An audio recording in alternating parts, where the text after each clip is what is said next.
Here we are, race day.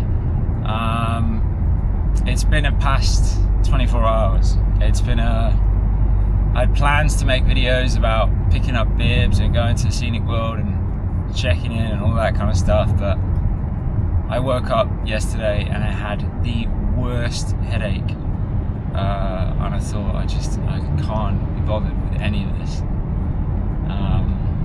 And then I walked out of my apartment to go to the scenic world and my back started hurting. I twinged something in my back. It's like, why today? You know, why today? Why has all this got to happen today? And it took a good, pretty much the whole day for it to all settle down. But just in the nick of time, it seemed to come good. Although having said that, I had a terrible night's sleep last night. The start time for me is 5:40, so that meant I had to wake up at 2:30 in the morning in order to get there, which just meant that I just couldn't get a proper night's sleep. I ended up with like 2 hours 30 sleep. Not enough, but it is what it is. Can't change that. But otherwise, feeling good.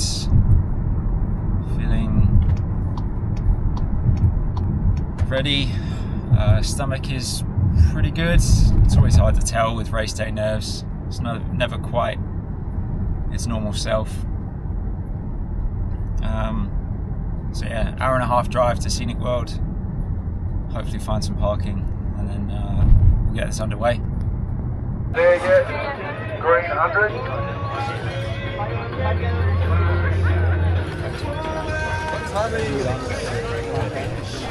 Go, good luck.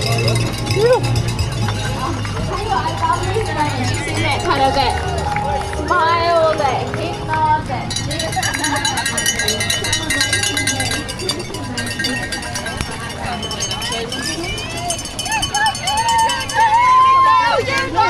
You got this! Go Jay!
Just come out second aid station, so it's 24 k's.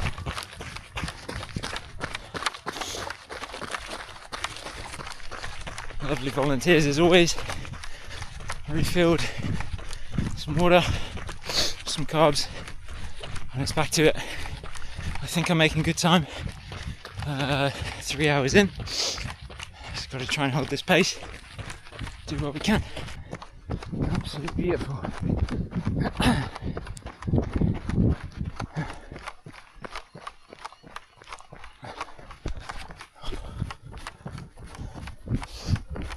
You're going well.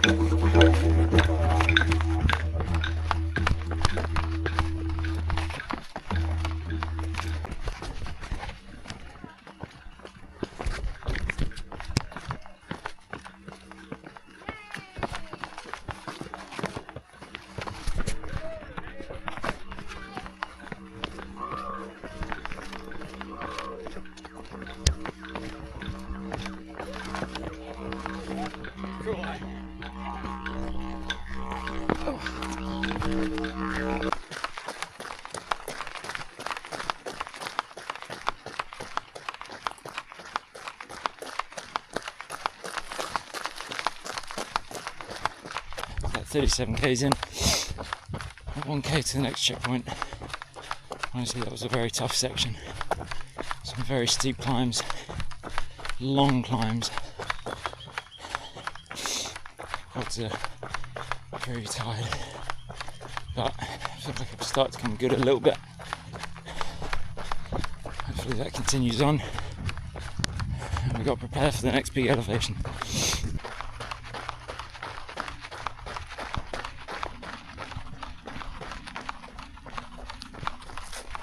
Sit rep.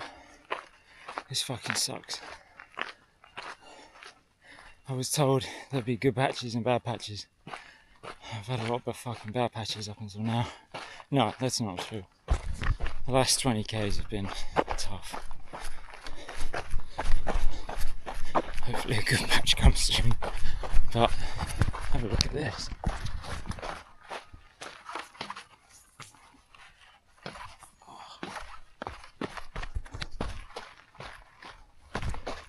Oh, pretty stunning. Just got to 50 k's. It gets easier from here, right? I hope so. All things considered though, I feel okay. I'm just tired. My ankles are sore. But I'm alright. I'm alright.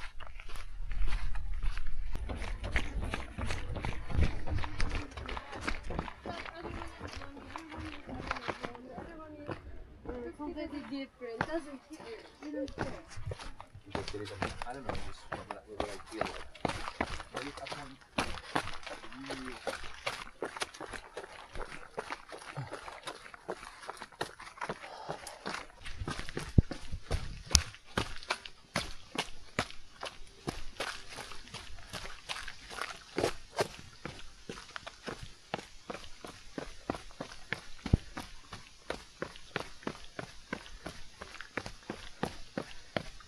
Quads.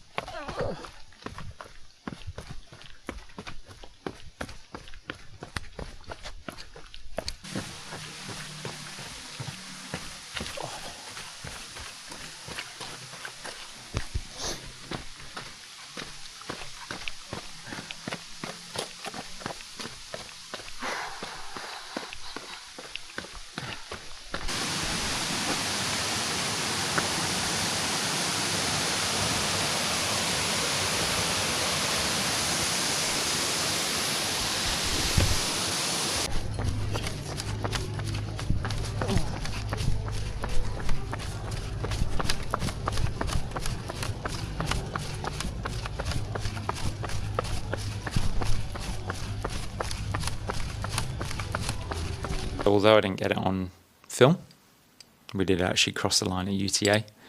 Total time of 19 hours and 15 minutes, which, yeah, I would have liked quicker, for sure, but it's my first race over 50k. It's my first time,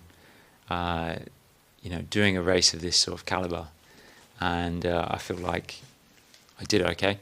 I did as best I could. Having my ankle blow up at 70k's was not ideal, but these things happen. Trail runs especially long ones, are a game of problem solving and strategy and overcoming obstacles. And there's many things that can go wrong. And I think it's rare that you hear of someone that has a clean and problem-free race. So lots learned, and certainly we'll be applying that to the next race.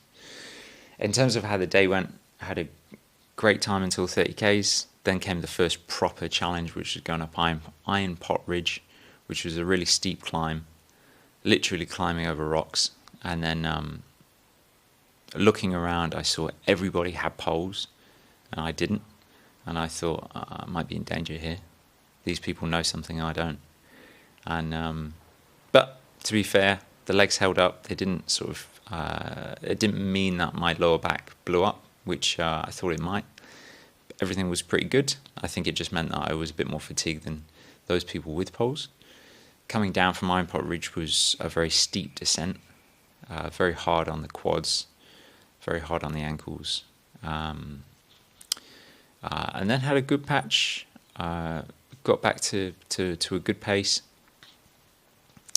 I kind of felt that way up until about 70Ks really. And then, after going through fields and forests and waterfalls and all this amazing stuff, my ankle just decided enough was enough.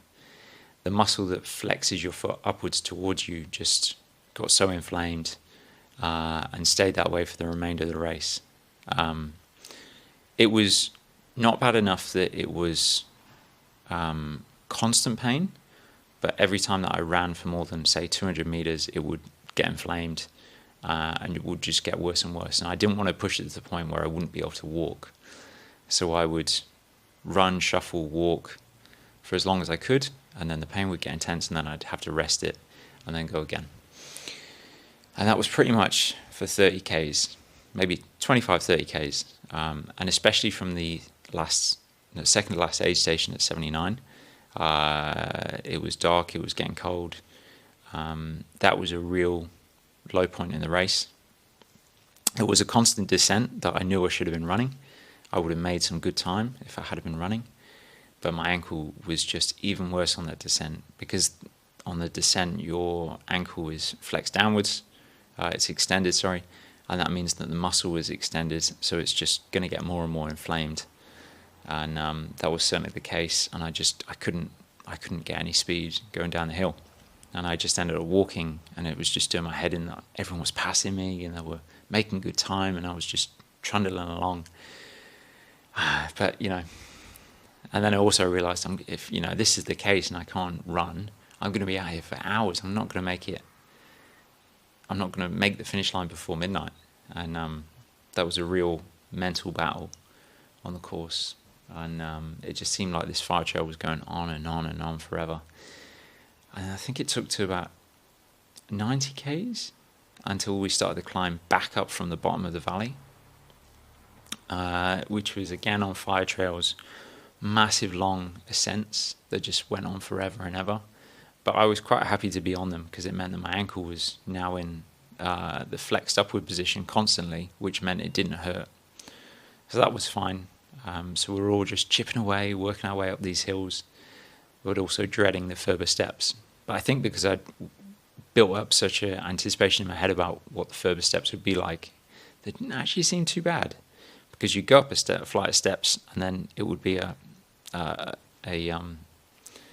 you get a break, and you just be walking on even ground for a bit, and then you get another flight of steps, and then it levels off. It wasn't actually too bad. Wasn't as many steps as what I thought it was going to be. I thought the 6-foot track steps were a lot worse, because they're just constant and they're big steps. I thought they were a much, much harder set of stairs than the further steps. And then cross the line. And what a relief it is to cross the line and have it done and get the medal. And to my surprise, I didn't think I was going to get the bronze buckle. I thought that was under 19 hours, but it was actually under 20, so that was a nice surprise. And then, felt pretty wrecked the day after. So we're now 2 days after, and surprisingly not super sore.